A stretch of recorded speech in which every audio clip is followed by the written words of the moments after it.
আমি কলকাতায় জন্মেছি, এত বড় হয়েছি, এরকম মেঘ ভাঙা বৃষ্টি দেখিনি। আমি খবরের কাগজে পড়ছিলাম উত্তরাখণ্ড, কাশ্মীর, ওইসব জায়গায় নাকি এরকম মেঘ ভাঙা বৃষ্টি হয়। আজকে সেটা কলকাতায় দেখলাম যে 5-6 ঘন্টায় 300 মিলিমিটার বা তার বেশি বৃষ্টি। এটা একটা ভয়াবহ বৃষ্টি, যেটা এর আগে কোনোদিন আমরা দেখিনি।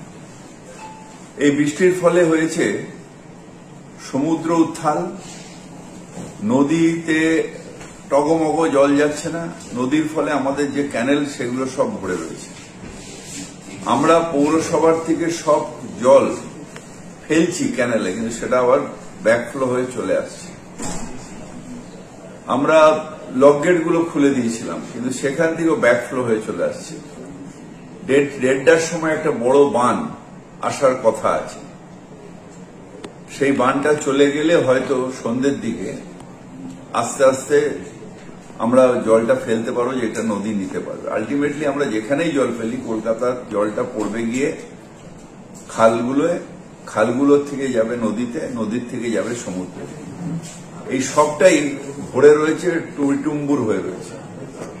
আমি কলকাতাবাসীকে বলবো, আজকের দিনটা দয়া করে বাড়ির থেকে বেরোবেন।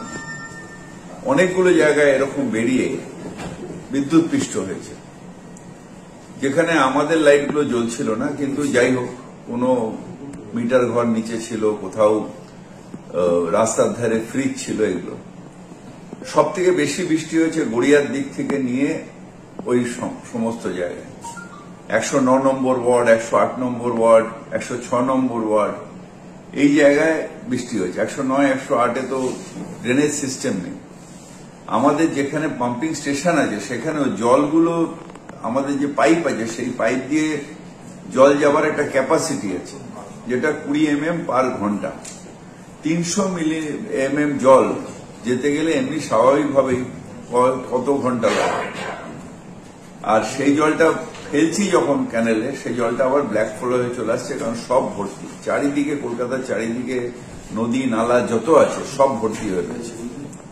তো এই জলটা যতক্ষণ না ন্যাচারালি কমে যাবে, নদী নালার জলটা যতক্ষণ না সমুদ্রে গিয়ে পৌঁছবে, ততক্ষণ এই জলটা কমবে খুব আস্তে আস্তে। তাই আমরা সবাই প্রতীক্ষা করছি। আমাদের পুরো টিম সকাল থেকে লেগে আছে। আমার MMIC তারক সিং, আমাদের কমিশনার, আমাদের SOTID সবাই রাস্তায় রয়েছে। আমিও রাস্তায় ঘুরে এসে এই কন্ট্রোল রুমে এলাম। আমরা প্রাণপণ চেষ্টা করে যাচ্ছি, কিন্তু প্রকৃতির হাতে আমরা সবাই একেবারে অবশ। আমরা প্রকৃতির সাথে লড়াই করতে পারি না।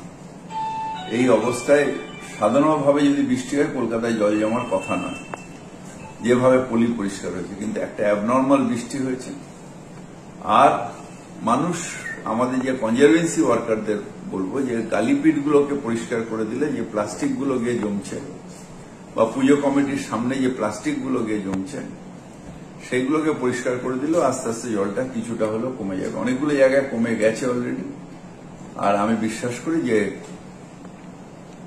যদি আরো প্রবল বৃষ্টি না হয়, তাহলে আজকে রাত্রির মধ্যে জলটা বেশিরভাগই জায়গায় নেমে যাবে। এই জল আমি ছোটবেলা দিয়ে কোনোদিন দেখিনি, যে এরকম জল যেখানে আমাদের ওই পাড়ায় জল জমে গেছে, এটা দেখিনি। কারণ আমাদের আদিগঙ্গার পাশে হলো আমাদের পাড়া, শুধু ন্যাচারাল জলটা আদিগঙ্গায় নেমে গেছে, কিন্তু সেইখানেও জল জমে রয়েছে। আদিগঙ্গা জল নিতে পারছে না, পুরো ভরে রয়েছে। এটা আমি ছোটবেলার থেকে দেখিনি।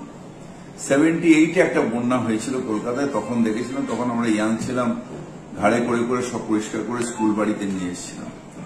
এখন অনেক জায়গায় যারা গরিব মানুষ রাস্তার ধারে বা যারা লো লাইন এলাকায় থাকে, তাদের অনেক স্কুলগুলো খুলে দেওয়া হয়েছে, সেখানে রয়েছে। আমরা কর্পোরেশন থেকে এবং থানার থেকে বলা হয়েছে যে খাওয়া দাওয়ার ব্যবস্থা করে দিতে।